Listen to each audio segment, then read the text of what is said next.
On the 23rd of June, the UK will vote to remain or leave in the European Union. A British decision to leave the EU will be a profoundly disruptive economic and political event, not just for the EU itself, but for Britain and especially for Ireland. Ireland urgently needs to prepare for that outcome. I'm not convinced that there is enough contingency planning being done at a government level to deal with Brexit as a very, very big issue in Ireland. We joined the European Union with the UK in 1973 because we couldn't have joined without them.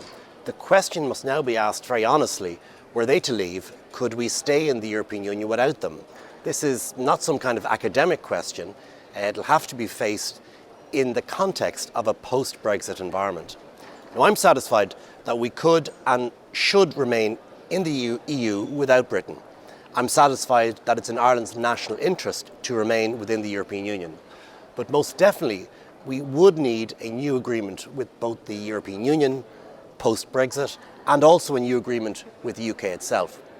Now, Ireland's decision to join the Eurozone without Britain has left us vulnerable to negative currency fluctuations involving our single most important trading partner.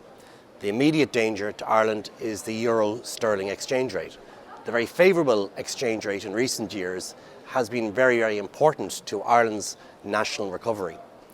If Britain decides to leave the EU, currency traders are predicting parity between sterling and the euro by the end of this year.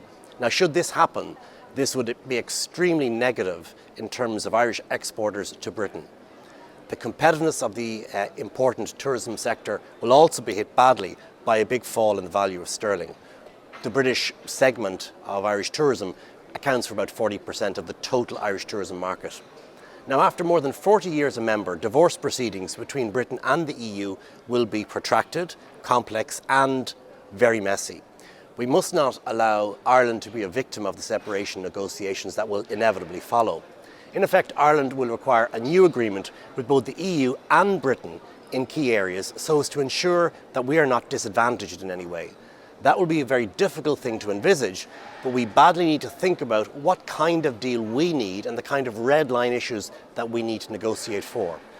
Now, at this stage, I can think of at least 6 red line issues. One, on trade, given the importance and the level of trade between Ireland and Britain.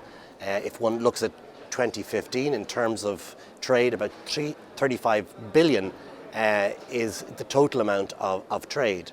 We would have to look at how that trade would be implicated as a result of Brexit. 2, in the area of financial services, we could not accept a situation, for instance, where the City of London was given a free pass on EU legislation to the disadvantage of financial services in Dublin. 3, on border controls, the idea that some have suggested that passport controls would in some way prevent people going across the border north and south. This cannot be allowed to happen. 4, on energy, we have an all-Ireland electricity market with interconnectors north-south and east-west. How would that emerging energy market be structured with a prospect of additional EU tariffs? 5, on climate change, would the UK be subject to EU greenhouse gas emissions? If we are with the effect dealing with Irish agriculture and the cost for Irish agriculture, how could we withstand additional costs that might be imposed? 6, on peace funding. If Britain leaves the EU, will the EU be obliged to continue funding the very important peace funding package for Northern Ireland? I raise these issues not to provoke fear, but simply to start a genuine debate in Ireland about the things we need to discuss for ourselves. We're told that contingency plans are put in place.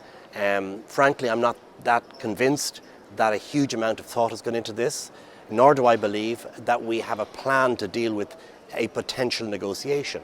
We need a strategy post-Brexit, and the sooner that happens, the better.